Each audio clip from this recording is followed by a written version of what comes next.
직업군은 배달업입니다. 배달 경쟁이 노동자를 위험으로 내몰았다는 분석과 함께 교통법규를 지키지 않는 일부 노동자들의 책임이라는 비판도 계속됐습니다. 그 최고 속도 이거를 좀 지키면서 달릴 예정이고요. 구교현 씨는 오늘 낮 2시 반부터 약 1시간 동안 2건을 배달해 8,000원 남짓을 벌었습니다. 여기서 보험료와 기름값 등을 빼면 최저임금에도 못 미치는 겁니다. 안녕하세요. 운전하는 곰돌입니다. 오늘 다뤄볼 주제는 이륜차에 대한 얘기입니다. 이륜차가 사고가 났을 때 왜 위험한지, 그리고 이륜차를 가지고 영업활동을 하시는, 그러니까 영업용 배달용 차량으로 이 이륜차를 사용하시는 경우에 어떤 주의가 가장 필요한지에 대해서 논해보고자 해요. 자, 일단 첫 번째로 말씀을 드리면 앞에 보여드렸던 인트로 영상처럼 우리나라의 배달 시장이라는 것 자체가 너무 과포하라 대부분의 고객들이 배달이라는 거에 대한 건 당연하다라는 생각을 기저에 깔고 있기 때문에 굉장히 배달 팁에 대한 부분들이 많이 낮아졌어요, 실제로. 그러다 보니 이분들이 생계의 수단으로 이 배달을 활용을 하시려고 하면 사실상 이렇게 운전하지 않고는 생업이 안 되는 거예요. 그 부분은 인간적인 측면에서는 이해는 합니다. 다만 어디까지나 인간적인 측면에서 이해를 할 수 있다는 거예요. 자, 그래서 이게 뭐가 문제냐? 차간주행하고 인도주행하고 이런 것들 자체에도 문제가 있지만요, 일단 이게 사고가 발생이 됐을 때 문제가 됩니다. 자, 여러분들 운전하다 보면 아무리 운전을 잘 하고 그리고 아무리 조심을 한다고 해도 사고가 나는 경우가 있잖아요. 자, 여러분들이 배달을 하시는 분이라고 가정을 해봅시다.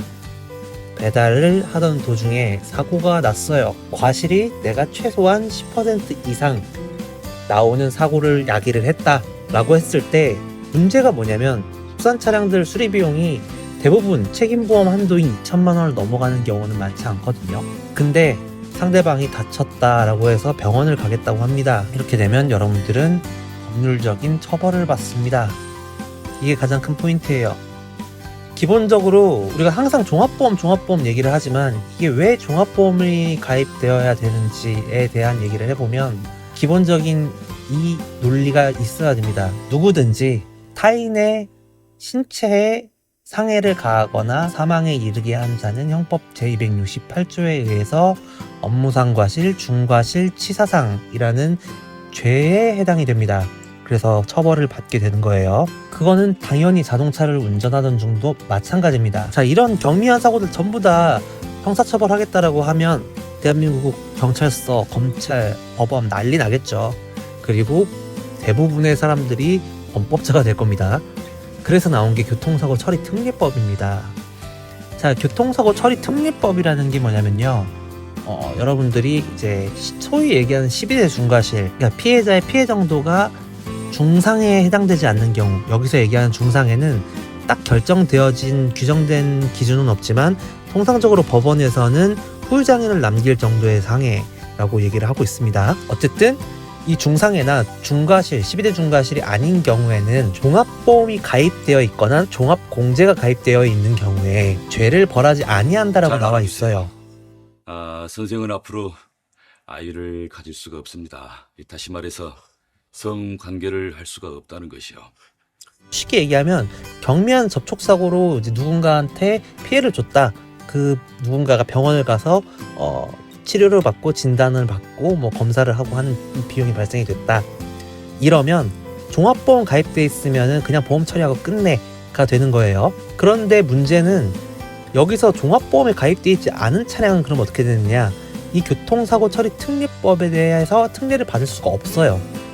그럼 어떻게 된다? 교통사고 처리 특례법 위반, 형법 제268조에 의거해서 형사사건으로 분류가 됩니다. 경찰서에서는 그러면 수사를 하면서 종합보험 가입 여부를 확인하기 위해서 여러분들 이륜차 보험 공문협조를 넣거나 전화를 해서 협조를 받아요. 그럼 여기서 보험가입 사실 증명을 씁니다.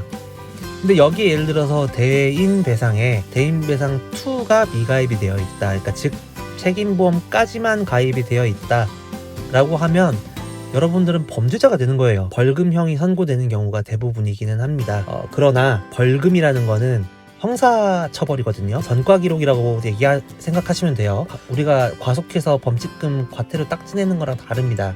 그러니까 여러분들 이 종합보험이 굉장히 중요하다라는 부분들을 제가 말씀드리는 건데, 한 통계에 따르면 이렇습니다. 우리나라에 이륜차로 등록된 차 중에 종합보험에 가입되어 있는 차량의 비율이 25%가 채 되지 않아요. 근데 여기에는 뭐 정말 고가의 바이크를 취미생활 타시는 분들도 당연히 엄청 많이 계실 거잖아요. 이런 분들은 보험 빵빵하게 들고 타실 거란 말이죠, 보통. 그러면 유상운송, 즉 배달이라든지 이런 영업을 하시는 분들은 대부분이 종합보험 미가입 차량일 거란 말이에요. 근데 문제는 뭐냐, 종합보험으로 가입하는 게 굉장히 비싸단 말이에요, 보험료가. 그래서 저는 이걸 좀 추천을 드립니다. 가급적이면 데인2는 꼭 드세요. 보험료가 한 2배 정도 올라가기는 합니다만 자기 차량 손해, 자기 신체 손해 이런 거 다 빼고 대물보상 2 이것까지 빼더라도 대인배상 2는 꼭 들으시길 바랍니다. 여러분들 이거 사고 나면요, 정말 대인 2 같은 경우는 꼭 가입을 하고 운행하시기 바랍니다. 그럼 다음 시간에 만날게요. 안녕.